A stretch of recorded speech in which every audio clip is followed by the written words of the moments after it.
आज आपने अपने बच्चे को टिफ़िन में क्या दिया?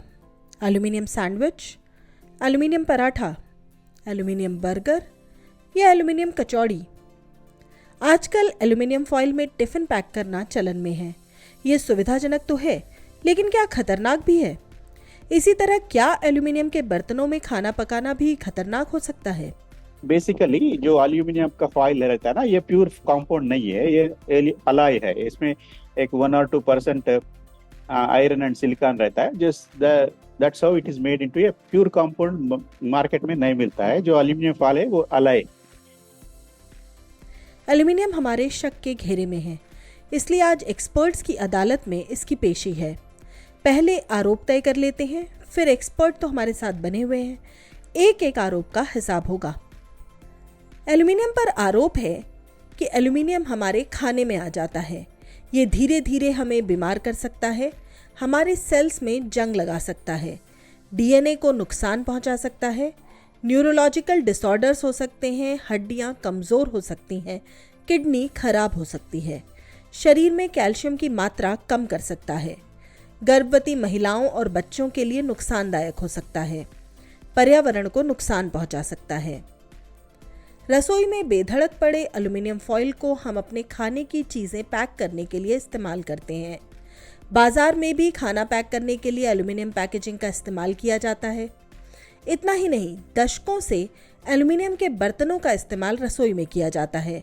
तो क्या ऐसा करना ठीक है या एल्यूमिनियम पर लगे सभी आरोप सही हैं? आइए आज इसकी पड़ताल करते हैं। अपनी जिम्मेदारी समझिए, इस वीडियो को आखिर तक देखिए, सही गलत जानिए, पहचानिए, अपनों के साथ शेयर कीजिए। हम आपके लिए एक्सपर्ट्स की मदद से सही जानकारी लेकर आए हैं। आज एल्यूमिनियम को लेकर सारे भ्रम दूर करेंगे। तो चलिए अदालत की कार्यवाही शुरू करते हैं। एल्यूमिनियम के पक्ष में एक्सपर्ट बताते हैं कि एल्यूमिनियम फॉइल और बर्तनों के कई फायदे हैं। ये हल्के होते हैं, आसानी से साफ किए जा सकते हैं और इनकी कीमत भी कम होती है। खाना पकाने और पैकिंग के लिए ये बेहद सुविधाजनक है। एल्यूमिनियम फॉइल खाने को ताज़ा रखता है और बैक्टीरिया से बचाता है।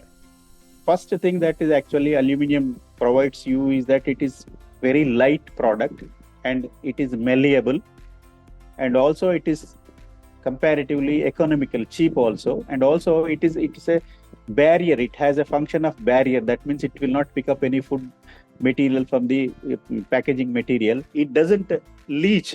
अगर हम आप फूड पे पैक करेंगे ना, उसके ऊपर लीच नहीं होता, क्योंकि आप और कुछ take for example, if you are keeping that any other material, there is every chance of food being actually absorbed, that water being absorbed from the food, all that type of things happen when you are using some other material. But aluminum doesn't have that type of property. That's why it's very useful for as a packaging material, and all other categories also, even in actually drugs, other things में भी ये बहुत use हो रहा है।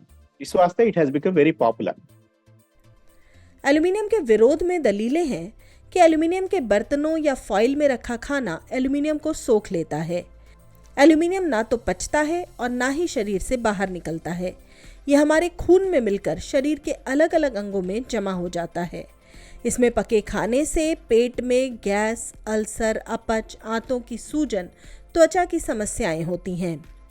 ये सूजन कभी कभी अल्सरेटिव कोलाइटिस या क्रॉनिक डिसेंट्री जैसी बीमारियों के रूप में गलत तरीके से पहचानी जा सकती हैं। ऑस्टियोपोरोसिस का कारण बन सकता है एल्यूमिनियम।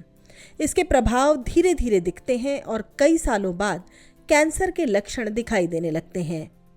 ये तो दलीलें हैं। आइए इस विषय पर रिसर्च करने वाले एक्सपर्ट से समझते हैं कि सच क्या है। थोड़ा करेक्ट इंफॉर्मेशन है, मगर एग्जैजरेशन है। ये 600 डिग्रीज तक जा सकते हैं। उस वहां तक गए तो भी मेल्ट हो जाता है, तो उसके गर्म होने से उसका लीचिंग कुछ नहीं होता है।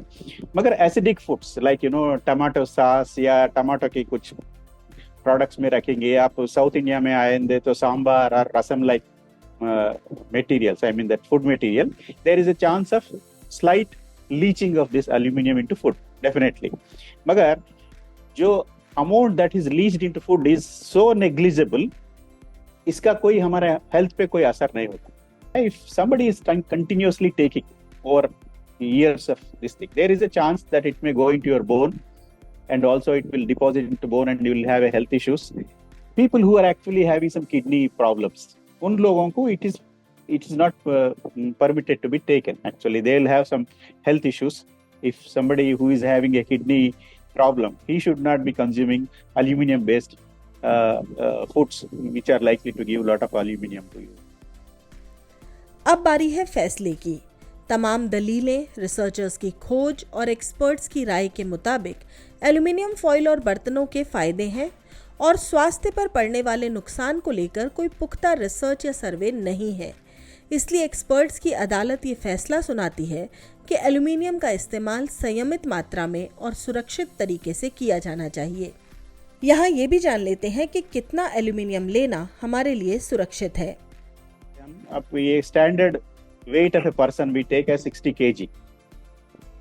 A person who weighs around 60 kg will be taking, actually he can tolerate up to 60 mg of aluminum per week. 60 mg per week आप without having any health effects आप ले सकते हैं। Actually हमारे पास में एक सर्वे करे है इंडिया में, उसमें हमको कितना आ रहा, 6 mg आ रहा, 6 mg पर डे आ रहा। इसका मतलब है 7 days को 42 mg हो जाता, मगर ये well below the 60 mg ना। So that's why our intakes of aluminum are well below the tolerable limits, which is safe. ये फैसला तथ्यों, सबूतों और एक्सपर्ट्स की राय के आधार पर आया है। उम्मीद है इस मुकदमे के नतीजे ने आपकी आंखों और दिमाग पर छाए भ्रम के बादल छांट दिए होंगे। लेकिन एक बात जरूर खटक रही है कि आखिर एल्यूमिनियम पर इतने आरोप क्यों लग रहे हैं? इस गलतफहमी की वजह क्या है? कसूर एल्यूमिनियम का है या बात कुछ और है? There is a study done on animals. Animals के ऊपर स्टडीज करते हैं एल्यूमिनियम के ऊपर।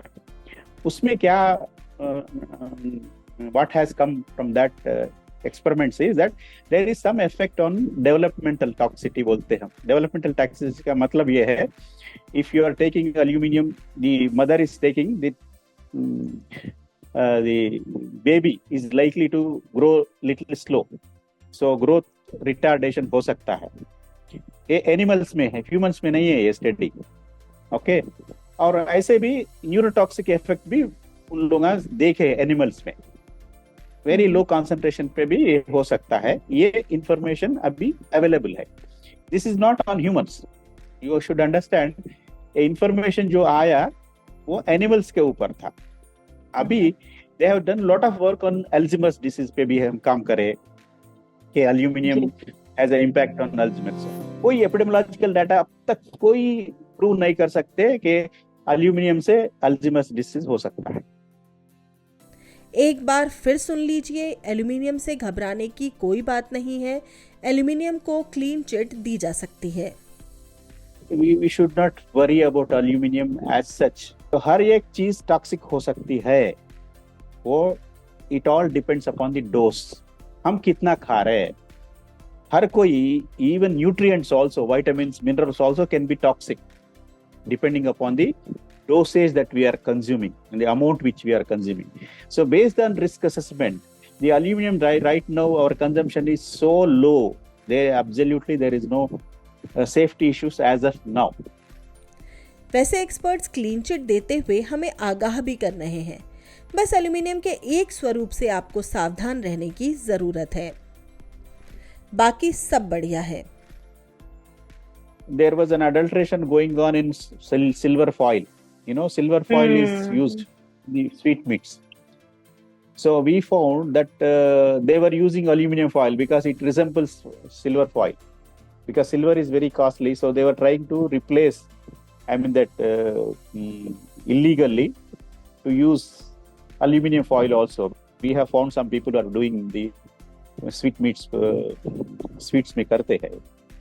So, but ultimately the consumption, but that is illegal. So we are not supposed to consume like that directly. Or foil खाते ना, if you are actually using it as a foil on the sweets, we are not supposed to. खटाखट Bharat पर हमारी कोशिश रहती है कि सिर्फ जानकारी नहीं, सही जानकारी आप तक पहुंचाई जाए। इंटरनेट पर मौजूद सैकड़ों वीडियोस को देखकर आप मिथ्स को भी फैक्ट समझने की गलती ना करें। इसलिए ज़रूरी है कि आप सही जगह पर आएं और सही जानकारी पाएं। वीडियो को लाइक करें, इस उपयोगी जानकारी को ज़्यादा से ज़्यादा शेयर करें और हमारे चैनल को सब्सक्राइब ज़रूर करें।